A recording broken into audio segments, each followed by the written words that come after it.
नमस्कार साथियों, कैसे हैं आप सभी। बहुत बहुत स्वागत है आपका उड़ान इनोवेटिव क्लासेस के यूट्यूब चैनल के ऊपर। आई होप सभी बच्चे जो हैं अच्छे से पढ़ाई कर रहे होंगे। अभी वैसे भी छुट्टियों का समय आने वाला है। पिछली वीडियो में भी मैंने आपसे कहा था, I had already told you in the previous video that summer vacations are going on. गर्मियों की छुट्टियां जो हैं वो पढ़ने वाली हैं या पढ़ गई होंगी। तो जो टीचर्स की तरफ से होमवर्क दिया गया है बच्चा उसको अच्छे से करना है आपने। आज की वीडियो में बात करेंगे कि सर पढ़ाई में मन नहीं लगता है, क्या किया जाए। बार बार जो है वो मन जो है वो पबजी की तरफ हो जाता है, पढ़ाई में मन नहीं लग रहा है, क्या किया जाए। माइंड मेरा बहुत शार्प है दूसरे कामों में, मोबाइल फोन चलाने में, राइडिंग करने में, हॉर्स राइडिंग में। ये बहुत अच्छी बात है। If your mind is brilliant then it is a very good thing. अगर आपका माइंड जो है वो 10 दिशाओं में काम करता है, बहुत अच्छी बात है। बट मेन चीज क्या है आज के जमाने में? पढ़ाई।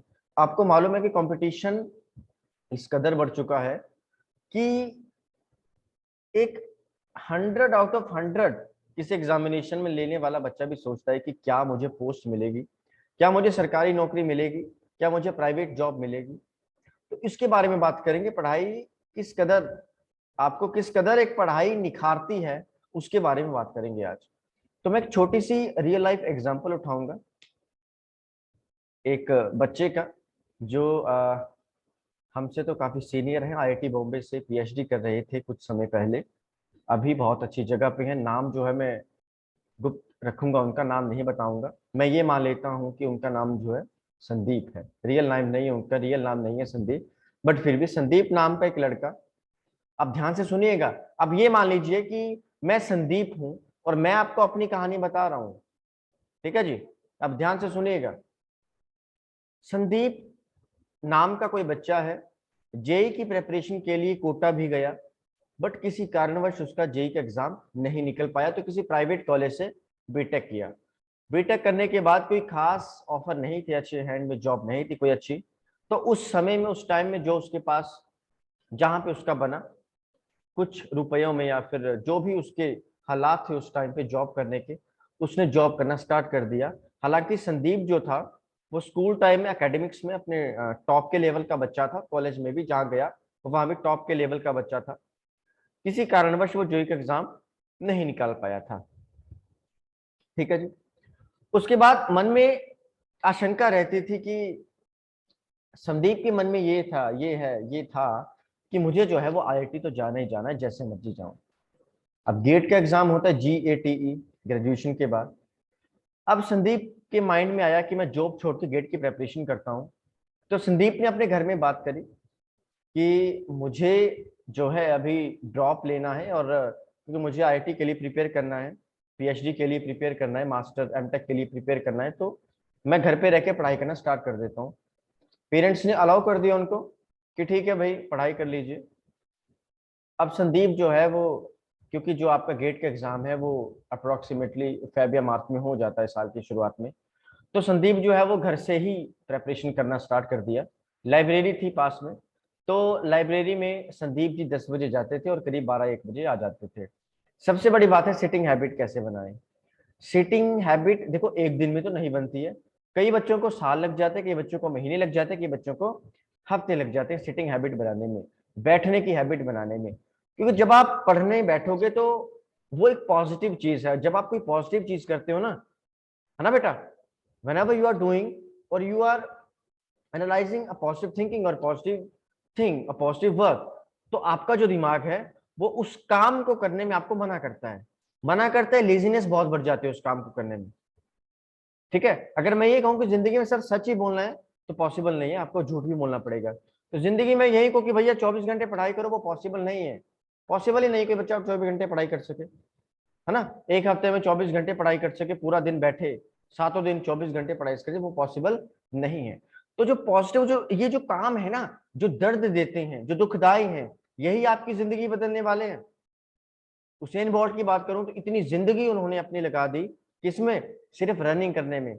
आपको मालूम है रनिंग करने में कितनी पेन होता है बॉडी को, कितनी दिक्कतें आती हैं, क्या खाना पड़ता है क्या नहीं खाना पड़ता है। पिकासो की अगर बात करूं, दुनिया के सबसे महान पेंटर, तो पिकासो ने अपनी जिंदगी के 30 साल पेंटिंग में लगा दिए। पिकासो की कहानी भी सुनाएंगे आपको बाद में। सबसे पहले I was just I am talking about कि संदीप जो है, संदीप ने एक लाइब्रेरी ज्वाइन कर लिया, क्योंकि संदीप की जो सिटिंग हैबिट है वो नहीं बन पा रही है। इसलिए शुरुआत के 2 महीने संदीप जो है वो सिर्फ 2 या 2.5 घंटे लाइब्रेरी में पढ़ पा रहे हैं। उसके बाद घर वापिस आके वही अपना मोबाइल फोन यूज कर रहे हैं। जो सीरियसनेस जो दिखनी चाहिए एक गेट के एस्पायरेंट में, वो नहीं दिख पा रही अभी संदीप में। तो संदीप ने सोचा कि चलो ठीक है, अब मैं टेस्ट सीरीज देना स्टार्ट कर देता हूं। तो उन्होंने एक नेशनल लेवल का कोई इंस्टीट्यूट था जो गेट की प्रिपरेशन करवाते थे, एमटेक की एंट्रेंस की प्रिपरेशन करवाते थे, तो वहां से उसने एग्जाम देना स्टार्ट कर दिया। तो जब उसने देखा कि बहुत ही खराब नंबर आए, पहला उसने उसका किसी एकेडमी का कोई मॉक टेस्ट दिया और इतने बेकार, इतने खराब नंबर आए, संदीप का माइंड जो था बिल्कुल खराब होने लगा कि मैंने बीटेक किया हुआ, मैं पढ़ने में बहुत अच्छा हूं, बट फिर भी मेरे नंबर क्यों नहीं आ पा रहे हैं। क्योंकि सिटिंग हैबिट बनाना बहुत जरूरी है। गेट जैसा एग्जाम या आईआईटी जैसा एग्जाम या एनडीए जैसा एग्जाम या जूनियर्स में सैनिक स्कूल जैसा एग्जाम आप 2 या 3 घंटे बैठ के नहीं निकाल सकते मेरे भाई, आपको समझनी पड़ेगी ये बातें। आप 2 या 3 घंटे बैठ के ये एग्जाम नहीं निकाल सकते, आपको कम से कम 6, 7, 8, 9, 10 घंटे बैठना पड़ेगा, तब जाके आपका ये एग्जाम निकलेगा। क्यों? क्योंकि आपने जो सैनिक स्कूल का एग्जाम है वो एक सब्जेक्ट का नहीं देना है, उसमें मैथ्स भी आ रहा है, उसमें साइंस भी आ रहा है, उसमें रीजनिंग भी आ रहा है, उसमें आपका इंग्लिश भी आ रहा है, उसमें एसएसटी में जीके भी आ रहा है, आपका एसएसटी भी आ रहा है, मेडिवल हिस्ट्री भी आ रही है, स्टैटिक जीके भी आ रहा है। आईआईटी की बात करूं भैया, उसमें फिजिक्स भी आ रहा है, केमिस्ट्री भी आ रहा है, मैथ्स भी आ रहा है। नीट की बात करूं, उसमें फिजिक्स भी आ रहा है, केमिस्ट्री भी आ रहा है, बायोलॉजी भी आ रहा है। तो आपको सिर्फ एक सब्जेक्ट के ऊपर फोकस नहीं करना है, आपको ढेरों सारे सब्जेक्ट पढ़ने हैं। इसी तरीके से जब आप गेट की प्रिपरेशन करते हो तो आपको सब्जेक्ट के अंदर जो सब टॉपिक्स हैं, इतने सारों हजारे छोटे छोटे जो टॉपिक्स बन जाते हैं, वो पढ़ने पड़ते हैं, और वो 2 घंटे में पॉसिबल नहीं है। क्योंकि आपका माइंड जो है या मेरा माइंड जो है वो मशीन नहीं है आपका, कि मैंने एक बार पढ़ा और यहाँ पे स्कैन होके माइंड में छप गया। ये ह्यूमन नेचर है, ह्यूमन माइंड है, आपको बार बार कोई चीज पढ़नी पड़ती है, तब जाके छपती है, तब जाके रट्टा मार सकते हैं आप, तब जाके समझ के साथ पढ़ सकते हैं। रट्टा मार के आप एक चीज को 1 हफ्ता 2 हफ्ते तक अपने माइंड में सेट कर सकते हैं। अगर बार बार रट्टा मार रहे हैं तो ठीक है भाई, रट्टे का मतलब है किसी चीज को अपने माइंड में छापना बिना समझ के, वो तो रट्टा हो गया।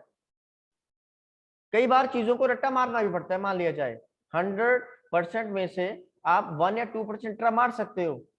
अब जेई जैसे एग्जाम में या नीट जैसे एग्जाम में, गेट जैसे एग्जाम में आप रट्टा मार के क्या करोगे भैया?